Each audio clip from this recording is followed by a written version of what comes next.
All right, today on Musician's Edition, we are in Essential Elements in the snare drum book. And we're looking at number 97, Trombone Rag. So what you'll notice about number 97 is we have some unique instructions here at the beginning of the piece, right? On the snare drum line, it says that we're going to play on rim, right? And so the rim of the snare drum, if you remember from when we talked about the parts of the snare drum, is the metal piece that goes all the way around the edge, right? The bottom edge of the drum is also called the rim, right? But when we play on the rim, we play on the top side, right? So all we're gonna do is play with the edge of our sticks on the edge of the drum, right? So we'll get a like wood on metal sound instead of our typical snare drum sound. So when you do this, we want to always play at the front edge of the snare drum, right? Up here, right? You don't want to fall into a habit of trying to play on the rims back here, right? And the reason is that this puts your hands in an awkward position to play in, right? So you always want to play up on this part of the drum when you're playing on the rims, okay? So now if we just look at the piece, we notice we've got some interesting rhythms here, right? Remember how to count those 16ths, 1 E and A, right? The 16th notes. And then after that we have 2 and. Now this can get a little bit tricky when we're reading notes that are on rims, because you'll notice the note heads are not what we typically see in snare drum notation, right? They're X's. And that's how we differentiate when we play on the rim versus when we play on the head. When you see regular notes, you play on the head. When you see notes like this in a piece like this, or when there's instructions that says on rim, that tells you to play it on the rim, right? That becomes a little bit more important down the road when we'll see some pieces that play on the rim and on the head, and it goes back and forth quickly. And so then those note heads versus X's tell you which notes are where. Okay, so now as we continue with that rhythm, we played 1 E and a 2 and on the rim, right, with our X note heads. Then we have an 8th rest on beat 3, and we play on the and of 3, and then we have an 8th rest on beat 4, we play on the and of 4, right? So if we put that measure together, we have 1 E and a 2 and, right? 1 E and a 2 and, rest, and. Okay?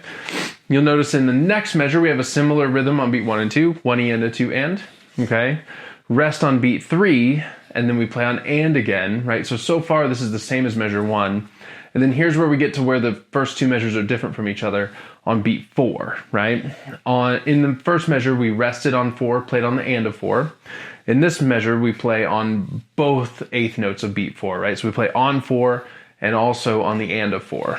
Okay, so if we put those first two measures together, we have 1 E and a 2 and 1 E and a 2 and 4 and, okay? And then if we keep looking ahead, you'll notice measure 3 is the same as measure 1, right? 1 E and a 2 and rest and. And then the last measure of that line, we play 1 E and a 2 and. You'll notice the second half of measure 4 is the same as the first half of measure 4. 3 E and a 4 and. Okay, so if we put those two together, we have 1 E and a 2 and 3 E and a 4 and, right? So now if we go all the way back to the beginning, let's count this whole line and then we'll try to play it on the rims, okay?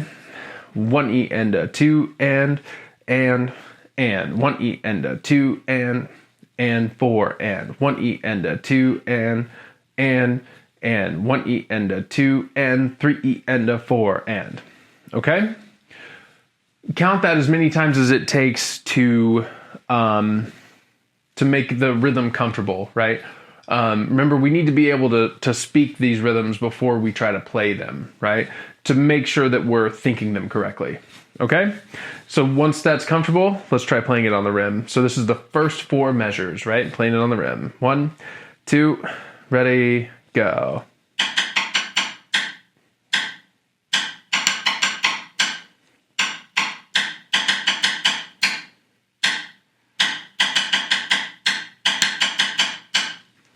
All right. One thing to keep in mind, and you may have heard just a little bit of variation when I was playing there, is that if you play on the rim in a different part of the stick, right, closer to or further away from the tip, you're going to get a little bit different of a sound.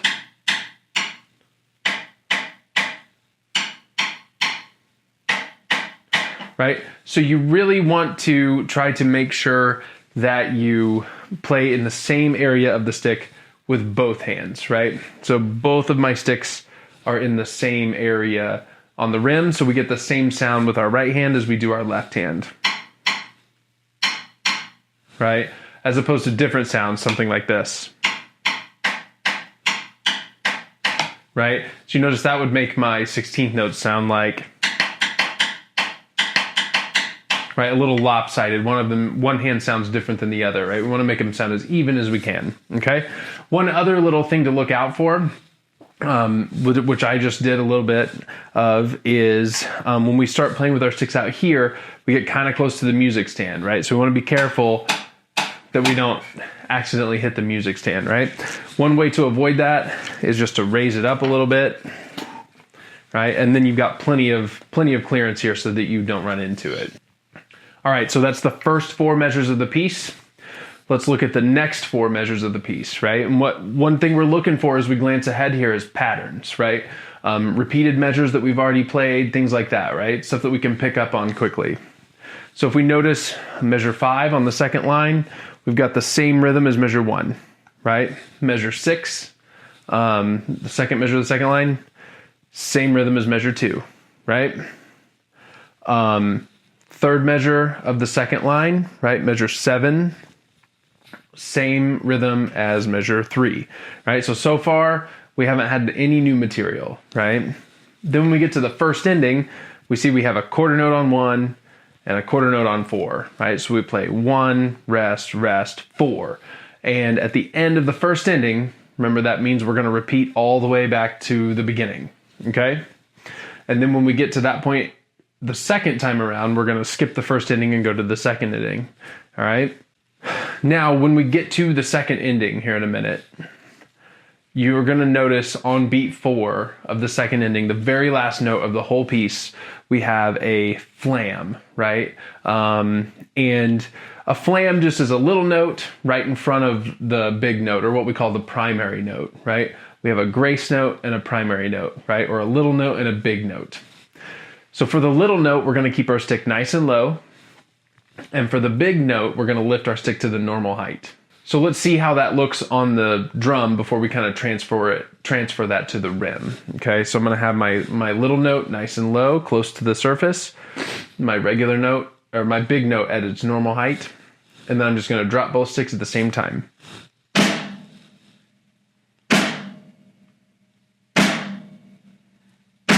Right? And you'll notice one note hits slightly before the other one, right? Just a little bit before. It's not a long way before, right? Not like this. Right? There might be certain contexts that we want to use that, but it's kind of rare, right? Most of the time we want our flams to be really close together. Okay, so now let's take that same idea, we'll transfer it to the rim, right? So I got my little note on the rim, making sure that I'm being careful to stay in a consistent spot on each stick, right? So we get the same sound, right? Got my little note, lift my big note to its regular height, and drop them both at the same time. Okay, so let's try that second ending measure, right? Which is really the only kind of new thing that we have in this piece after we played the first line, right? So in the second ending, we play 1, 2, 3, flam, right? Or 1, rest, rest, flam. All right, let's try that measure. Ready, go. 1, rest, rest. Let's try it one more time. Ready, go. Okay? Then the first ending, we just do that without a flam on beat 4. So that should be simple enough, all right? So let's try this whole piece from the beginning. And 1, 2, ready, go.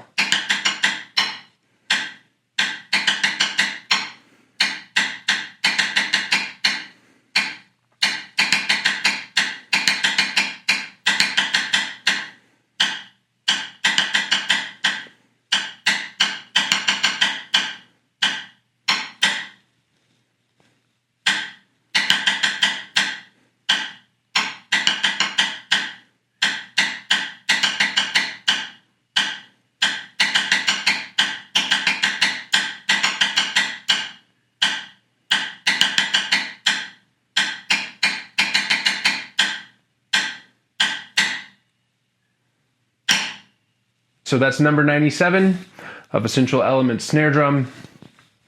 Have a good time with that. Make sure that you're always listening for consistency in your sound, right?